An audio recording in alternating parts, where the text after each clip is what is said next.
creating a new type of gaming experience. That's our Techstination. Joining us from ORE Systems, ORE, are co-founders, CTO Nick Donarski, COO Shawn Piatz, and CEO Lucas Hamrick. Thank you all for joining us. Thanks for having us. Well, this is a software company looking, I guess, to streamline game development and do some other really unique things here. I don't know which one of you wants to go first, but give us the overview. So as you said, sir, we're a tech company in the gaming space, and our project is called With Them Frontlines. And really what this game is about is trying to create conversations around veteran mental health. So as we conceived of this thing, it's pretty interesting the way it rolled out.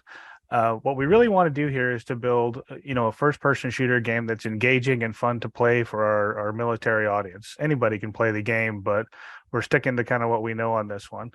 As the game rolls out, we'll build out, the first-person shooter aspect of it, and then to the campaign modes. And the thing we're doing that's different from other people is we're using real characters and real situations in our campaign mode.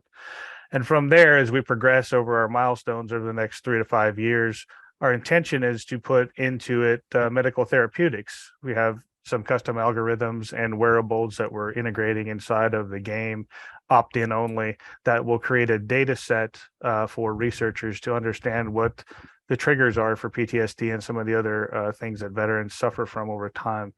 Our hope there is that we build a data set that actually finds therapeutics to help people while they play. So ultimately, this game will be a therapeutic where while you're playing a fun game, you're actually receiving therapy at the same time. Well, in short. and you have some medical advisors on the team, right? Yes, sir. Well, tell us more, again, whichever one of you wants to jump in here, about how you gathered the stories, the actual experiences that you're going to be putting into the game. This is the easy part. This is Shawn and I engaging in our network of former associates from our military experiences and really talking to them about some of the challenges that they deal with on a mental wellness horizon. And that allows us to kind of also talk about how they unpack some of their traumas and get to know some of their experiences that they've dealt with as well, and try and highlight some of those successes as a part of a layered approach to helping in the veteran mental health space. In addition to talking to them about their overcoming adversities, we also talk to them about including their story in the game so that the audience can play a perspective of the story that they shared and potentially gain some additional insights into some of the challenges that those service members went through in their time in combat. Ideally, I'm sorry. Go ahead. Sure. I'll just add to that a little bit. So ideally, what we kind of want here is in the campaign mode to be a playable documentary. We want to share their stories, like Lucas said, from their perspective. And so you're going to get a little bit of history. You're going to get a lot of American hero, and you're going to get the ability to go and play, at least from their perspective, that part of their life. One isolated event. And some of what's been great for me about this thing is really reconnecting with the guys I haven't talked to. I think you know that about the military, sir, being a veteran yourself. You cannot talk to somebody for many years, and nowadays it's one text or phone call, and it appears that you've never lost contact at all. So that's been really good for me, honestly, after being retired now for 5 years, to reconnect all those guys, really just to see how they're doing, to see the success that they've had, and like Lucas said, how they've overcome their own challenges of PTSD or anxiety or whatever the things that plague them are. Nick, as CTO, how do you incorporate wearables into this, and tell us how that is going to be beneficial? Yeah, the first part was to look at something that the military members are used to using. We didn't want to recreate the wheel. We didn't want to do, make something that was more difficult than it had to be, right? We didn't want to, government engineer it, if you will. So basically, we looked at what tools were out there that the military members were using. So Fitbit was one of the tools that DoD has already approved. They've gone through the process of getting cleared to have that data. So we looked at integrating with Fitbit's technology and their wearable devices to actually create metrics that correlate to game events. So when somebody is actually going through the experience or going through the campaign, they're able to actually see how their body reacts to the events that they're going through. And that's something that there's nothing out there today, especially when you're talking about PTSD, the first person shooters, the big Call of Duties, the Battlefields, things like that. They're all about the entertainment value, but taking it a step further and looking at how the body reacts and what those triggers are from technical sensors, you can actually get insight to how somebody's blood pressure is, what their O2 sensor is, what their heart rate is, just those cursory things that we keep every day on our smartwatch or on our phones, and correlate that to that event. Researchers and mental health professionals and our doctors as well are able to take a look at those data metrics and see how that person reacts, and you can create track data points over time to start to see how that plays through different types of experiences, different types of engagements, whatever that might be inside of the game, to help get insight into what's really going on, in the inner psyche. And you said that this is opt-in, but how could that data be used to be helpful to a veteran who might be struggling? Yeah, I mean, the core element of what we really stand for isn't just, you're going to put somebody into that state of, you're going to put them into a triggered event. Working with our partners, working with the veterans charities, working directly with the outreach groups, working directly with that support network that we also are building with them. That's where that event, right, allows that person to take part and actually, find assistance, whether that's reaching out to the community, whether that's reconnecting with the tribe just to have somebody to actually talk to, or whether that's actually looking further to, seeing what is out there. That's why it's important to not only have just the element of the game, but it's also important to have the support network. So I know Shawn and Lucas, they're both directly involved with veterans charities. And then we work with and are open to working with every veteran charity out there. We're not set on helping one. We're agnostic to making sure that we're doing right by the actual people that we're trying to help, Lucas, I understand you're taking this to Indiegogo. We'll currently just closed up the Indiegogo opportunity. You can still go to the Indiegogo at with them front / with them front lines. We'll take you to the historical data, and you can review some of the project details there. I'd like to kind of piggyback on top of what Nick was just referring to. Really want to come at this the mental wellness opportunity in layers. We'll start with just the individual being able to measure their own information over the course of time through certain events that aren't as quite as escalated as they were in previous instances. We also can we're coming to the ability to share those metrics with your provider as a part of the developmental cycle too, so the provider can use those metrics to facilitate the conversation a little bit more thoroughly. In addition, we're working with Geek Therapeutics, Dr. Anthony Bean and his team, trying to figure out the most effective ways to use this information to tweak the therapeutics as what Shawn was referring to in his eloquent description of the project so far. Is this something the VA could or should be interested in? We're definitely trying to establish connectivity. There's a few governmental programs. I'm sure your time in the military afford you ample opportunities to know how easily it is to connect to government programs sometimes. But we're taking advantage of the small business innovation research opportunities, the governmental grants and NIH funding through SIBR submissions to try and establish some type of linkage with the government. So that, I mean, ultimately they're the arbiter in the room. They are the original stakeholder for helping the veterans. So it would be ideal for them to be a part of our process as well.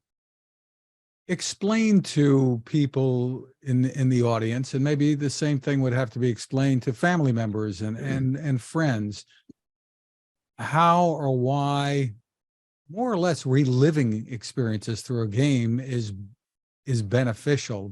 People might assume that, hey, this is something you want to forget about. Yeah, I'll take that one if you don't mind. It's immersion. It's immersion therapy, and there's been several psychological studies out there by some pretty big name folks that indicate that immersion therapy is actually a good thing.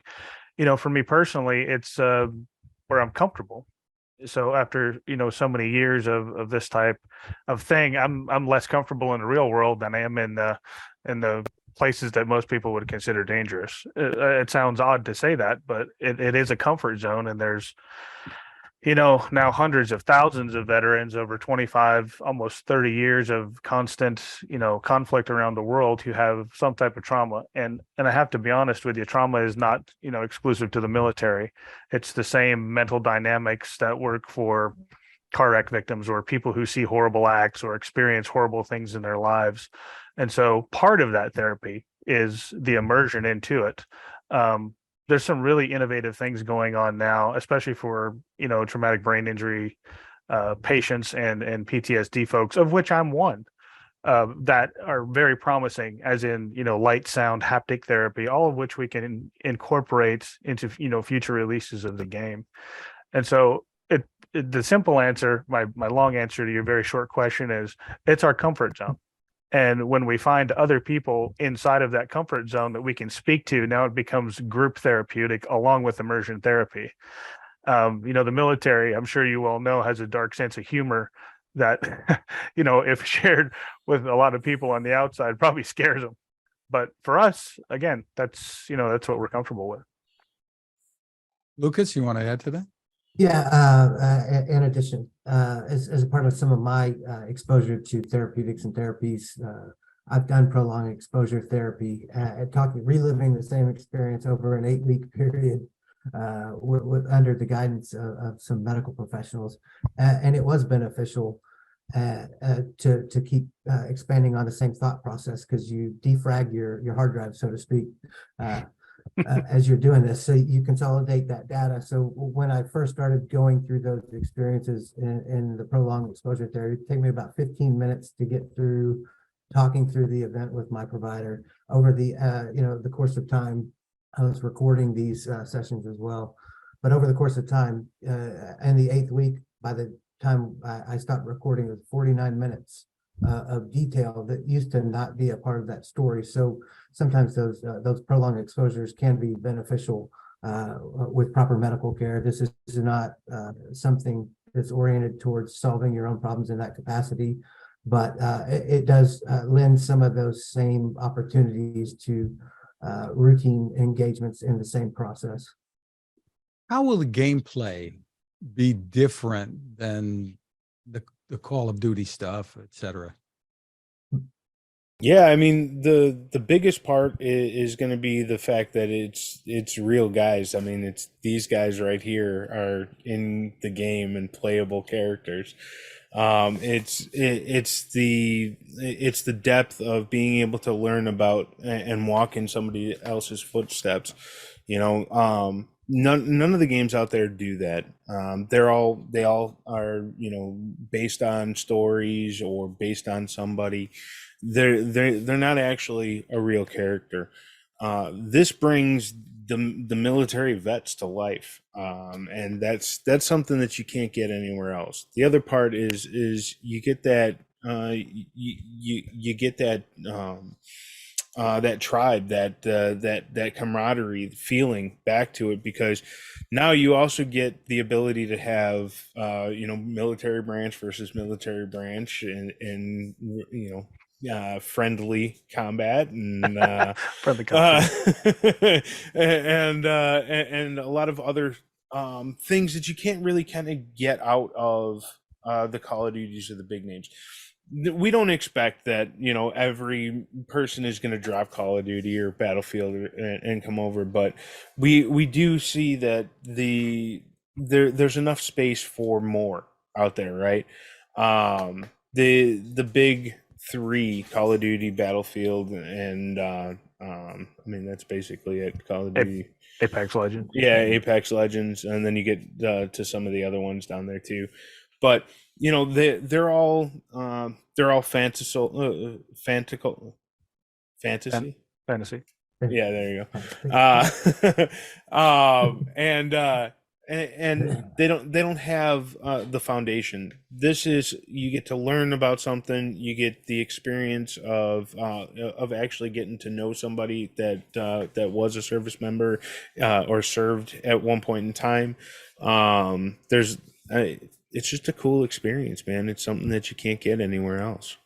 Do you want players of these games to say, to look at this and say, this is different? I mean, this is you're giving them a taste of what it was really like, not the fiction. Is that part of what you're doing here?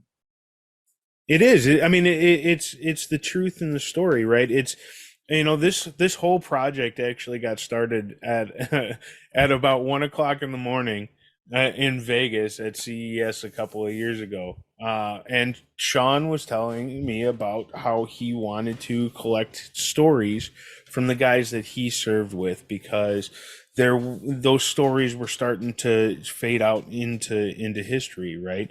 You had a lot of the documentation and documentaries of World War II and then Vietnam, and then there was a break. There was a kind of a lack of documentation, movies, things like that was really allowing people to tell their stories.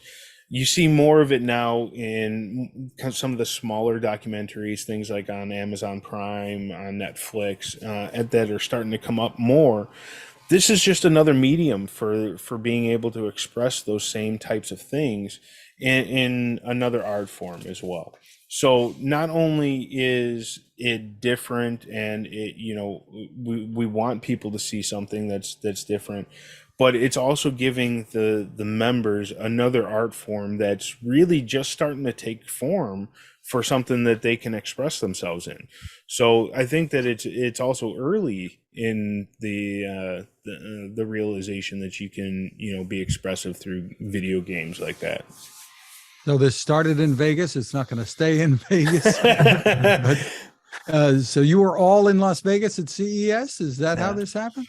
Yeah. Yes. And we're a geographically dispersed work team, so to speak. And so we're spread all over the States. And, on the rare occasion that we get together, man, the good ideas flow. Sometimes we have to stifle it a little, but to add to what Nick said, I think this is a natural evolution, right? Stories in the past have been told in print, and then it moved to the video generation. And I think now it's time to move from the I see it on YouTube to the interactive generation. And that's kind of what we're aiming for here. So it is a natural evolution. And really what we're trying to bring is that personal level engagement. A lot of people fall in love with the characters that they play who are fanciful characters. We want you to fall in love with America's real heroes. We want to tell their stories. If somebody knows, man, you see a press release, right? Especially in the special operations community, you might see a press release where somebody's getting a metal pin in their chest, but you don't have any idea other than the citation that they read what they went through. How does that happen? We want to tell you how it happened. That's what we want to do. And some of it is, still classified. Like, many of our Vietnam era heroes like SOG, a Special Operations Group in Vietnam. A lot of those stories weren't declassified until recently, and so we want to take that kind of post-Vietnam era forward. We want to record in the annals of history, if you will, the stories of these guys, and we want you to be able to play with them. And that's kind of why we chose the title for the game, With Them Front Lines, to allow you to really be there, experience what they experienced, and take away from that the ability for you to go tell your story. And so what we think is, this is one of those games that that's a long ball hitter. You will have constant feeds, of people who want to come, and we welcome all people. Men, women, so any service member who has a story that they want to tell that's a playable in the game, we want you to come and tell us your story and share it with us so that we can share it with everybody else. So the platforms that you'll be available on, and when, give us the run through of how people can play. Yeah, so we're going to be launching on Windows, PC. And then we're in line for Xbox, so that's the big one. So console and PC, and then we'll actually have our pre-alpha that'll be launching here in about 30 days. So you'll be able to get some early action. You'll be able to actually try it out. Some of the early maps and stuff like that. That'll be out here in about 30 days. For more information, where do people go? Withththem.vet, withththem.co. It's got all of the gaming information that you need. Once the pre-alpha comes out that Nick's talking about, you can coordinate gameplay with other interested parties, and try and start to build the community around the game, which we think will be a part of the solution for the mental wellness, is connecting veterans with other veterans through gameplay. So the VA says there's about 4.5 million people that are diagnosed with post-traumatic stress that are between the ages of 23 and 52. We want the meaty majority of that population is in gaming space. So we think this game should resonate with a really specific audience who we're trying to help. Well, congratulations on what you're doing there. It really sounds very worthwhile. The site again is withthem.vet. Nick, Shawn, and Lucas, thank you so much for spending time with us. Thanks for having us, sir. Fred.